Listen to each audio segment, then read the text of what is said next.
This time with me in the car is Rachel Kyte. Rachel, it's great to see you again. Yeah, it's lovely to be here. Lovely to see you again. Thank you. Rachel is the CEO of Sustainable Energy for All and the UN Special Representative for Sustainable Energy for All. And we'll be talking about that in a moment. But to begin with, the Sustainable Development Goals, these are things that are spoken about a lot these days. Would you mind just giving us a primer? Yeah, I mean, I think the best way to think about this is that in 2015, so 3 years ago now, all the member states of the United Nations, so everybody, agreed a set of goals which together should get us to a more sustainable development. But what was really interesting about them, what's so powerful about them now, is that they were crowdsourced. 17 goals, the 7th of the goals is about sustainable energy. The thing that frustrates me, but actually upsets me in my core, is that the debate about energy it's as if there's a shouting match going on above the heads of ordinary people.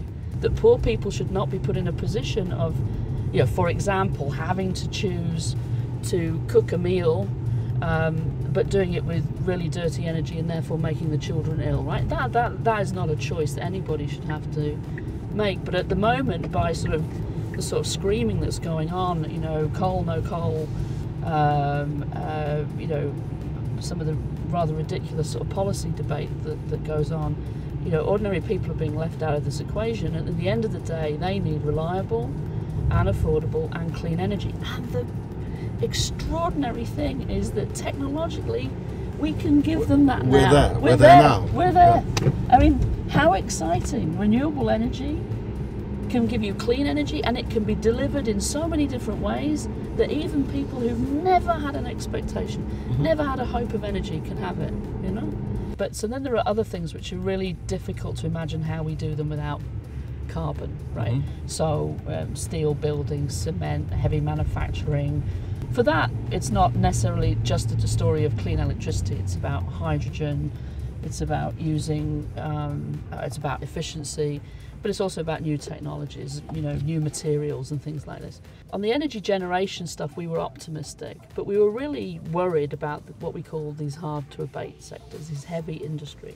How are we going to do that with net zero carbon, so not putting any more carbon out than you use? But actually, technologically, we can do this. Already? Yeah.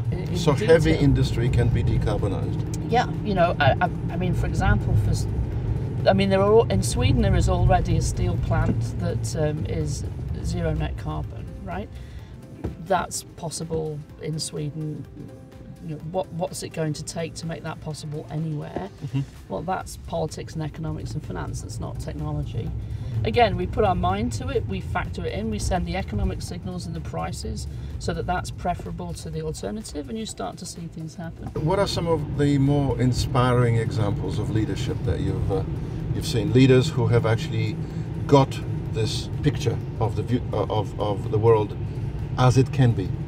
So I have to say, and it's not just because I'm sitting in your extremely nice car, is that some of the inspiration actually does come from corporate leaders, the research and development departments in some corporations, and because what some people in industry can do is see around the corners. They can see what this might look like.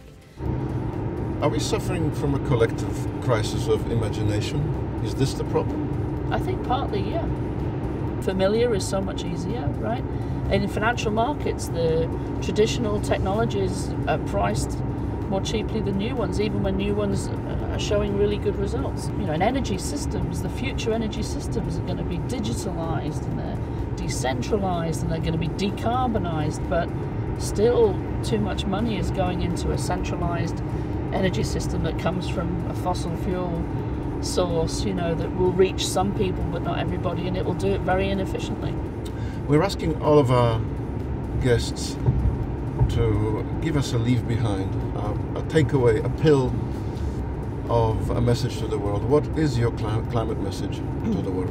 My climate message is, if you close your eyes and imagine your family or your community, you know, as you would want it to be, with clean air and good jobs and healthy food, you know, prospects for your kids, all of this sort of stuff. If you close your eyes and you think about what that would, we can build that world. We have the technology, we have the finance, there is so much money in the world. It's just in the wrong places, doing sometimes the wrong things for the, you know, for the wrong reasons. We can build that world, and we just have to trust ourselves. Rachel, Kyte, it has been a great pleasure, as always. Oh, thank you. I look forward to the next time. Thank you for the Thank drive. you. Good luck. Ciao. Bye. Bye.